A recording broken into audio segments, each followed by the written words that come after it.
Well, welcome to episode 14 of the Dickie and Donnie Show. My name is Dickie. I'm here with Donnie, and I'm here with Daryl, cousin Daryl. We wore our red, white, and blue today in honor of July 4th. That's right. So we It was really planned. wanted to, it was very not planned, as is most of our life together. So glad to have you guys. We're here with Jesse Hodge of MODTUB today. Jesse, how are you?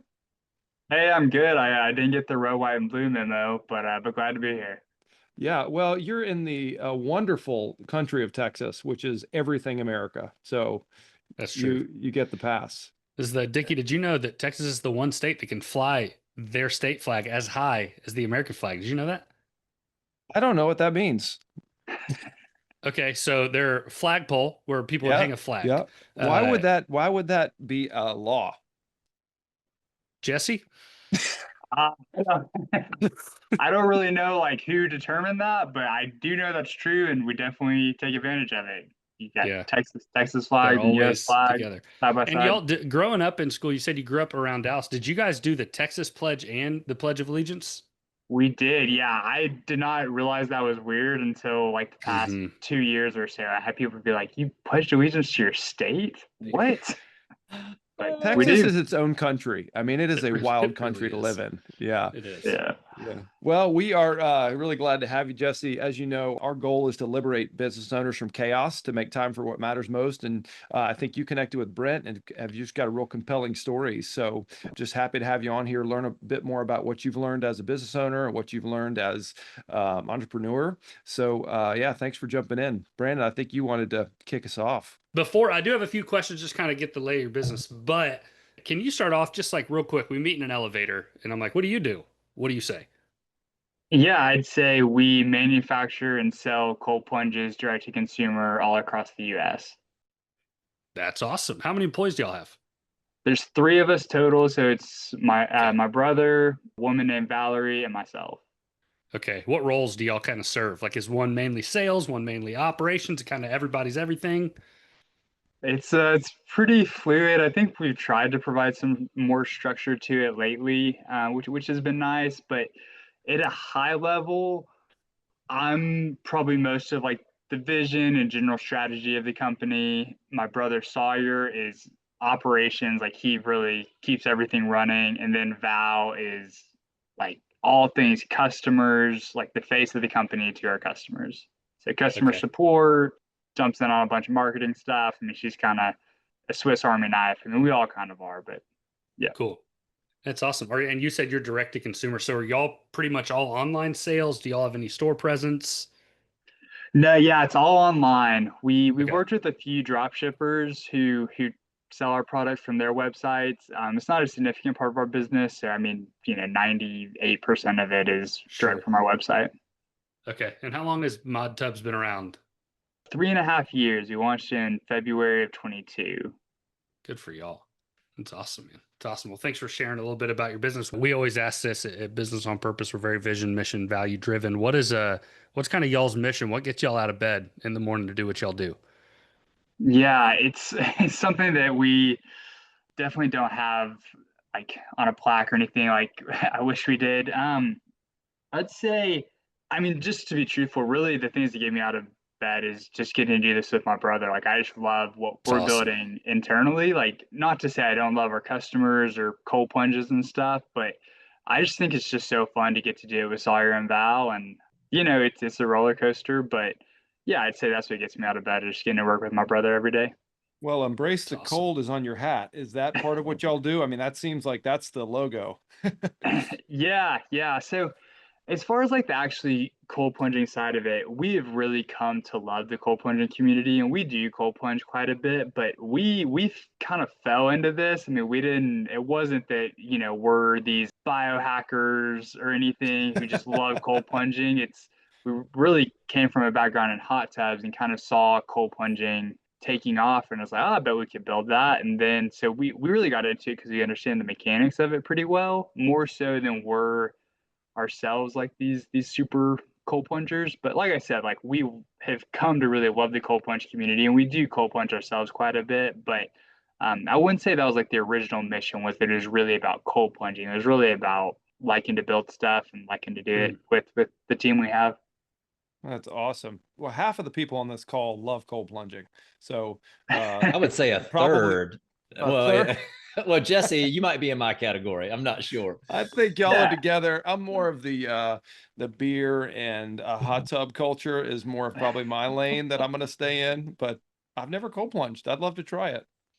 Look like It's the a guy. rush. You should definitely try it. I mean, you do like I do believe in it. Like, there's not a whole lot you can do in 3 minutes that's going to change your day, your perspective, your energy, your mood as quickly as cold plunging does. So, like, I definitely do believe in it. So, give it a try. Next time you're in Dallas, hit me up or swing by Well, Brent's or Brent's got a whole setup. He's always trying to lure me away from my my focus on working when I'm in Bluffton. He's like, "Hey, you want to come hang out at 5 a.m.?" And I'm like, "No, I want to sleep." Brent, what Jesse, have I you don't. noticed about? Oh, go ahead. You'll get I was going to say, you don't look at me and you're not shocked that I don't cold plunge. But if I like asked you like, hey, I got some trauma from college football days where ice baths were awful and I hated them.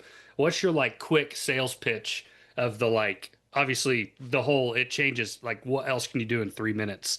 That's great. But if I'm not anti cold plunge, I don't cold plunge. So what would like, you have 30 seconds to convince me. What's your best attempt?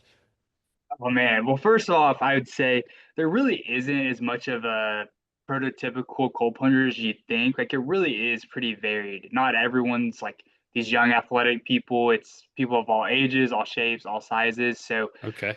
that's something we've really seen. Like, Mm. a lot of marketing, shows like these cool tatted up 30-year-olds or whatever. And like, that's great. That's really not representative of the whole population. So I would not exclude yourself like, oh, look at me. I don't look like a cold plunger. It's there isn't someone who looks like a cold plunger inherently.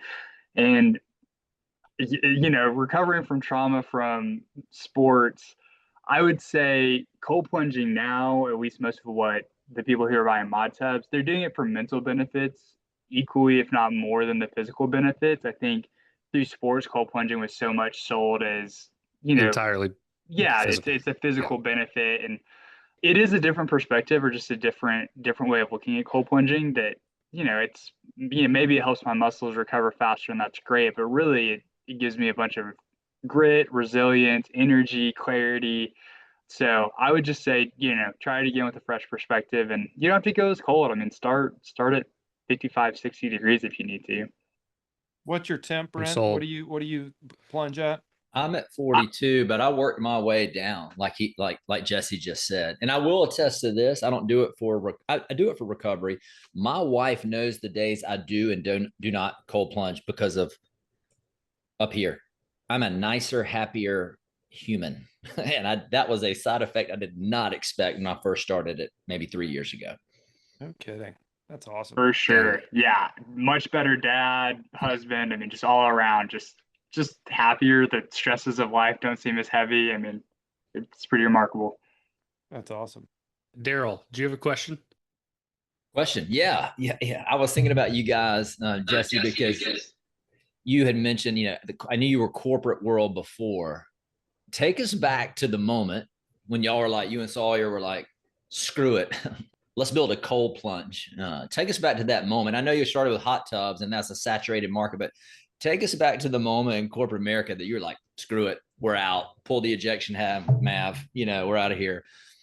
Yeah, man. So my degree's in finance from Oklahoma State, and then I worked most of my career in accounting. So, not the most thrilling world of accounting, but it's steady and it's good jobs and everything. But the progression really was from corporate America to launching MODTUB as a hot tub company to pivoting to a cold plunge. So the initial yank from corporate was to the hot tub company. So, I've got a lot of thoughts on like when you make that leap. Like, I generally think the best time to start a business is when you already have a job, so you have steady income, and do as much as you can on the business before you make that jump. Because there's just so much, like starting something from scratch. I mean, all the effort just to get the business set up right, the bank accounts, the credit cards, the payroll. I mean, there's just so much stuff that I would not jump ship before you do all that. But anyways, yeah. So how the progression kind of went for us or for me is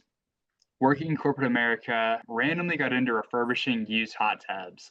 I don't know if you want that whole story, but started flipping used hot tubs out of my garage, really just because I enjoyed it. Like I liked working with my hands and it was fun. And there's kind of some sketchy characters in the used hot tub world. So I think just the I fact believe that it.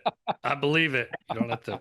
not talk bad about anyone, but I think just, you know, the fact that like I'm not trying to rip anyone off. I'm honest about what's wrong with them. I mean, you know, I don't think I did anything radical, but I think it was just maybe done at a level that used hot tubs typically aren't sold at, just in the information I provided, there's the testing and stuff. So that business really, really took off. And that's what really got us thinking like, oh, maybe there really is something here. So got connected with a guy who owns a hot tub manufacturing company, and that really was what led to MODTUB. Was we were going to start this new hot tub company that, you know, we had these thoughts or theories of like why it would work, and I think some of it was good ideas. I mean, hot tubs, it's done through this dealer network that the pricing is really hard to get.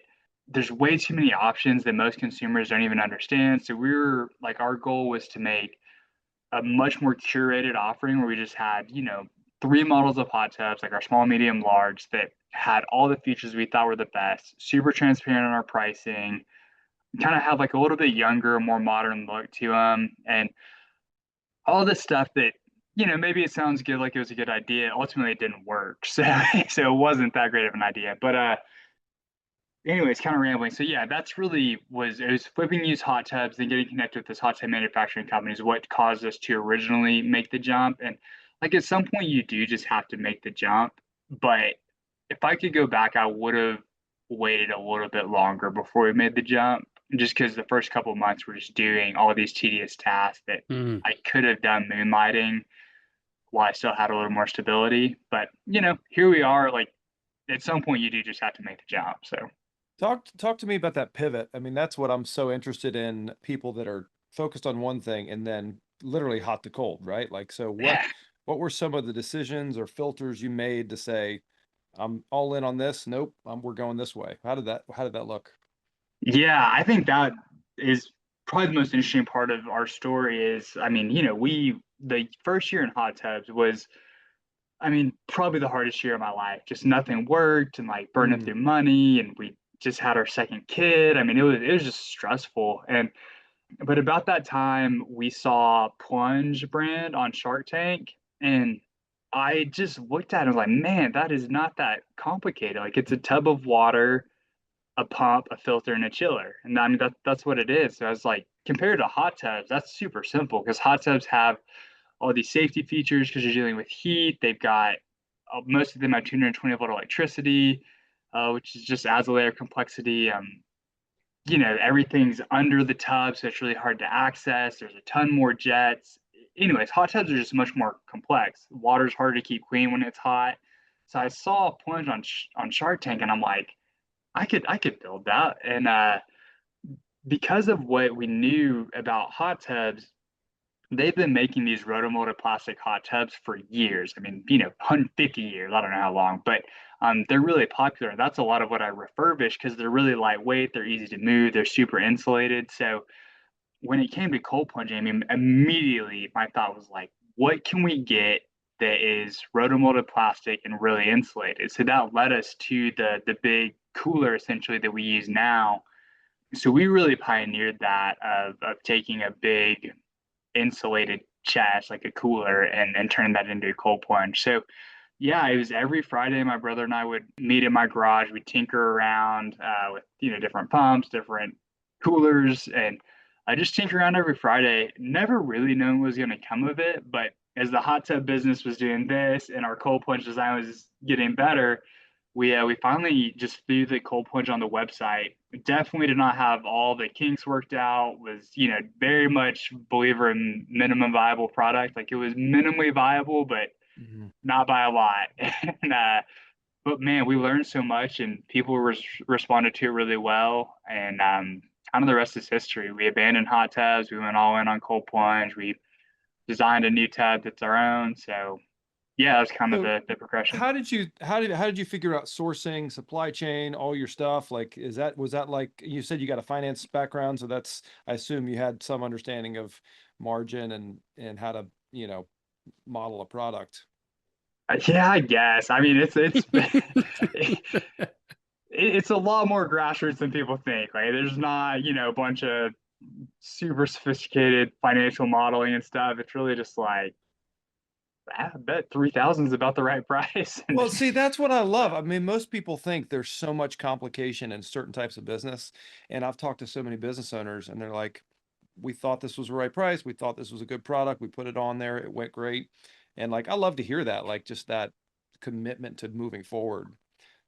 Yeah, I think in specifically about entrepreneurship, I'm just such a big believer. I'm like, you got to take a few steps forward. I mean, ideas, I forget who said this first, but ideas aren't inherently good or bad. They're just untested. Like, you can talk about ideas all you want. You just need to get testing them. Like, you need to get feedback because, you can plan for 3 years and make on paper the greatest thing in the world. But if the market doesn't respond well to it, it doesn't matter. Where the inverse is also true of like, get in front of people quickly, get some feedback, see what they think, improve from there and iterate. So yeah, I'm very much, I don't like businesses that are super capital intensive right from the beginning. I don't like businesses that take tons of planning. I like, simple businesses that you can get feedback on pretty quickly. I love that. There's a VC fund, a venture capital fund I worked with, and that was their exact thing is like, how do I get an MVP out, minimum viable product, and test it, market it, test it, review it, and just so they can iterate and get just a more efficient, they had a software kind of thing, and it's similar idea of getting it tested and getting it out shipped quicker. I love that. Man, that's good. Jesse, question you've answered it in a way, but I'll phrase it in a way that I think will get a little bit different out of it.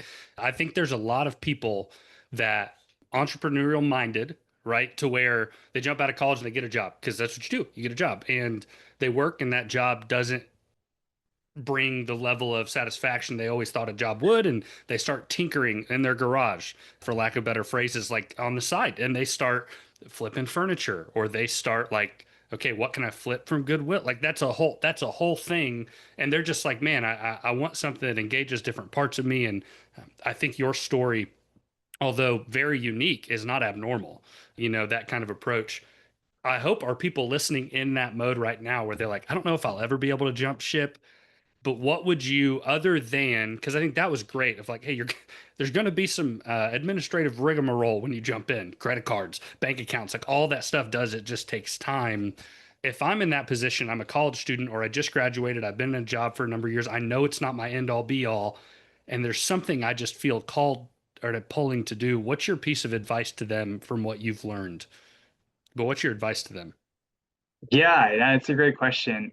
I think you hit on something that I found really interesting. You said something to the lines of like, it's unlocking part of your skill set or your personality or your creativity that you're maybe not getting that fulfillment from your day job. And I'd probably lean heaviest on that we're called to create. We're made creative. Our God is creative. He's made us to be creative. Like, the money is important. Like, obviously, like I have a family, like I need to make money, but yeah, I'm more thinking when I was flipping hot tubs, I did not care if I made any money flipping hot tubs. I just really enjoyed it. Like, I liked working with my hands. It was fun to be creative, to fix a problem. Like, it's just really satisfying. You take this thing that's going to go to the landfill and take up space, and you can put 5 hours of work into it and make it useful again. Like, there's something about that that's not about money, not about finances, anything like that. That's about purpose and like what you long for to create. And so that's probably where I'd hit the heaviest is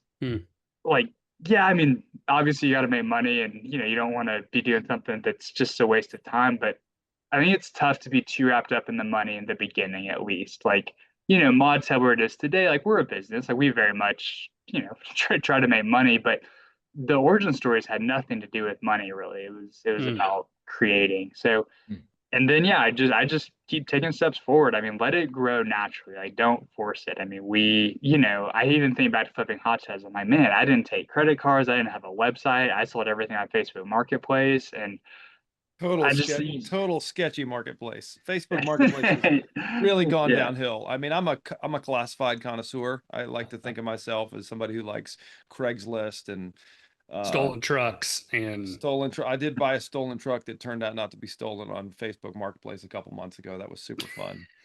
I digress. Which we Jesse, do. we do. 2.0 just came out of the MODTUB, right? What do y'all see as, what's next for you guys? What are the obstacles you see kind of moving the company forward, or what are you battling right now that, you're seeing in the marketplace? Yeah. $1 million question. I mean, getting the 2.0 out was a lot harder than I thought it would be. Like, it's not that different from our first version. It's just, a little longer, different design, like a little bit different look. So I did not envision it being as challenging as it is, but it was hard just to bring it to market. You just got to work through so many little things launching a new product. So now that it's up and going and like it's awesome. We really got it firing now.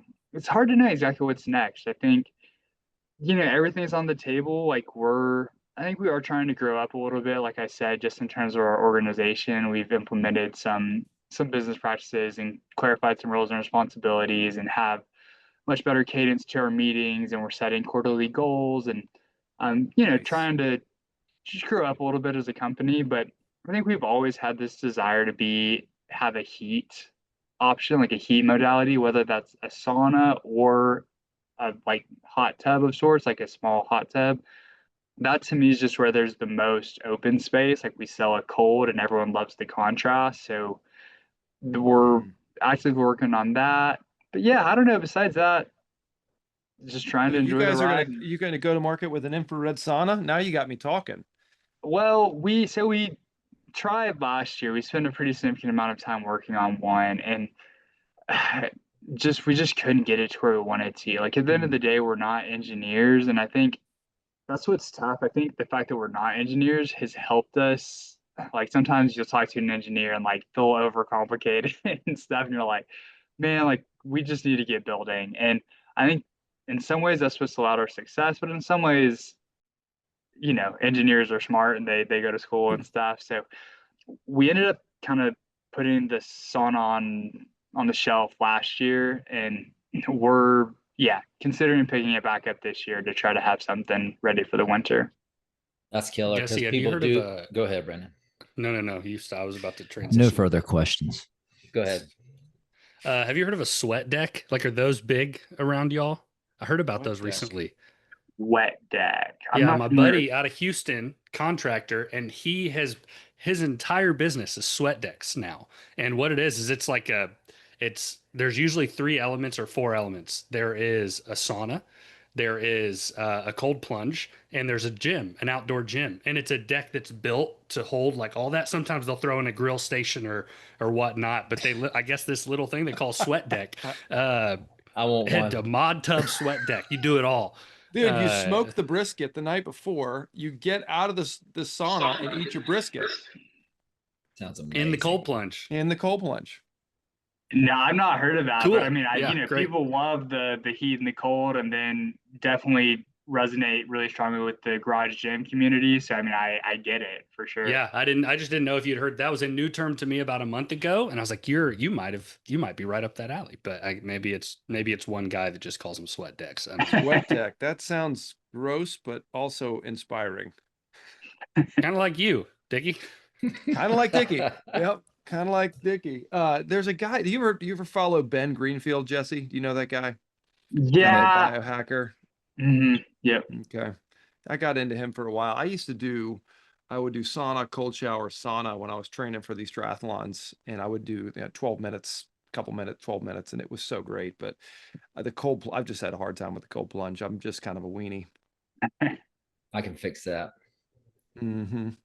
Oh man, that's the contrast therapy you're talking about. My mentors always said, "Hey, is there potential?